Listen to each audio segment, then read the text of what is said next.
നമ്മുടെ സംസ്ഥാനത്ത് നടപ്പാക്കുന്ന ഈ പദ്ധതിയെക്കുറിച്ച് ബഹുമാന്യ അധ്യക്ഷൻ വ്യക്തമാക്കി കഴിഞ്ഞിട്ടുണ്ട്. കണക്ട് വർക്ക് അതൊരു പ്രത്യേക പദ്ധതിയായാണ് നമ്മുടെ സംസ്ഥാനത്ത് ഇപ്പോൾ ആവിഷ്കരിച്ചിട്ടുള്ളത്. പഠനം കഴിഞ്ഞതിന് ശേഷം ജോലിക്ക് തയ്യാറെടുക്കുന്ന ധാരാളം ആളുകൾ നമ്മുടെ നാട്ടിലുണ്ട്. ITI, പോളിടെക്നിക്, നമ്മുടെ ആർട്സ് ആൻഡ് സയൻസ് കോളേജുകളിൽ പഠിക്കുന്നവര്, വിവിധ തലങ്ങളിലുള്ളവർ ജോലിക്ക് പോകുന്ന അവസ്ഥയിൽ ഇവിടെ പറഞ്ഞതുപോലെ ജോലി എടുത്തുകൊണ്ട് പഠിക്കുന്നവരും കേരളത്തിൽ ധാരാളം പേരുണ്ട്. ഈ പഠനം കഴിഞ്ഞ് ജോലിയുടെ പ്രശ്നം വരുമ്പോൾ അതിനൊരു കടമയുണ്ട്. ഓരോ ജോലിക്കും ആവശ്യമായ വിദ്യാഭ്യാസ യോഗ്യത മാത്രം പോരാ എന്ന് വരും. പ്രത്യേകമായ നൈപുണ്യ പരിശീലനം, പ്രത്യേകമായ നൈപുണ്യം അവർക്ക് വേണം. അത് ഈ പഠനത്തിലൂടെ മാത്രം ലഭ്യമായിട്ടുണ്ടാവില്ല.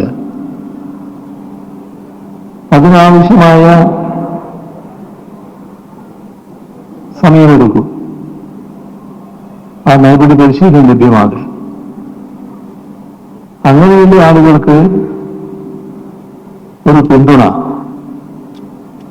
എന്നതാണ് ഈ പദ്ധതിയിലൂടെ ലക്ഷ്യം വെക്കുന്നത്. കണക്ട് വർക്കാണ്. അത്തരമൊരു കാര്യത്തിന് തയ്യാറെടുക്കുന്നവർക്ക് ആവശ്യമായ ധനസഹായം ഈ പഠനം നടക്കുമ്പോൾ മറ്റു വരുമാനം അവർക്കില്ല. നേരത്തെയുള്ള പഠനം കഴിഞ്ഞു നൈപുണ്യ പരിശീലനത്തിന് പോവുകയാണ്. അങ്ങനെയുള്ള എല്ലാവർക്കും മാസം തോറും 1000 രൂപ വീതം നൽകുക. അതാണ് ഈ പദ്ധതി. ഇതിൽ ചില ജോലിക്ക് +2 മതി, ചിലതിന് VHSC ഉണ്ട്, ചില കാര്യങ്ങൾ ഡിപ്ലോമയുണ്ട്, ITI കഴിഞ്ഞവരുണ്ട്, നേരത്തെ പറഞ്ഞതുപോലെ ഡിഗ്രി കോഴ്സ് പൂർത്തിയാക്കിയവർ കാണും. ഇങ്ങനെ വിവിധ കോഴ്സുകൾ പൂർത്തിയാക്കിയവർ ഈ നൈപുണ്യ പരിശീലനത്തിന് പോകുമ്പോൾ അവർക്ക് ധനസഹായം ലഭ്യമാവുക എന്ന് പറയുമ്പോൾ 5 ലക്ഷം വരെ വരുമാനമുള്ള കുടുംബങ്ങളിലെ യുവതീ-യുവാക്കൾക്ക് ഇതിനുവേണ്ടി അപേക്ഷ നൽകാവുന്നതാണ്. എംപ്ലോയ്മെന്റ് വകുപ്പിന്റെ വെബ്സൈറ്റില് അതിലുള്ള ഓൺലൈൻ അപേക്ഷ വഴി നമ്മുടെ ഇതിനാഗ്രഹിക്കുന്നവർക്ക് കണക്ട് വർക്ക് പദ്ധതിയിലേക്ക് അപേക്ഷിക്കാവുന്നതാണ്. ഇപ്പൊ തുടങ്ങിയതിലുള്ളൊരു പദ്ധതി നിങ്ങൾക്കറിയാം. ഇപ്പൊ തന്നെ 30,000-ലധികം അപേക്ഷകൾ ലഭ്യമായി കഴിഞ്ഞിട്ടുണ്ട്. അപ്പോ നല്ല പ്രതികരണമാണ് വന്നിട്ടുള്ളത്.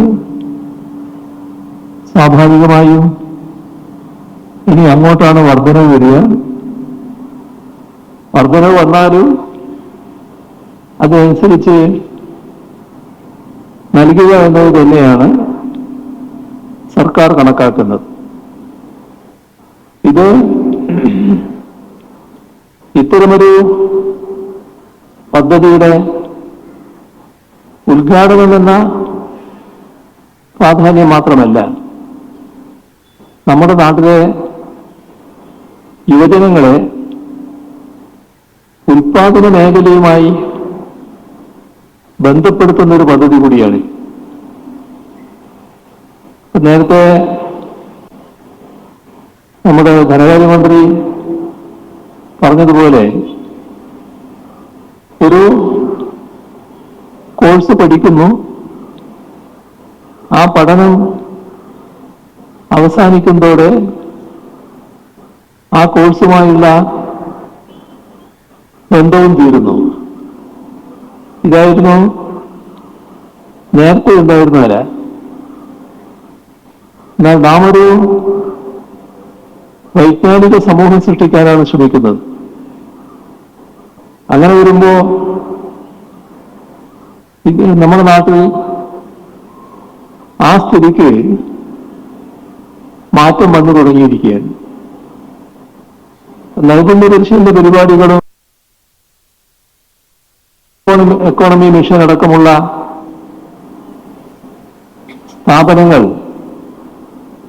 മുഖേന ഒരുപാട് ഇടപെടലുകളുണ്ട്. ഇതൊക്കെ തൊഴിൽ മേഖലയുമായി ഉൽപാദന മേഖലകളുമായി നമ്മുടെ കുട്ടികളെ വലിയ തോതിൽ ബന്ധിപ്പിക്കുകയാണ്. Connect career to campus, young innovators programme, ഇത്തരം പരിപാടികൾ ഇപ്പോൾ തന്നെ കേരളത്തിൽ നടപ്പാകുന്നുണ്ട്.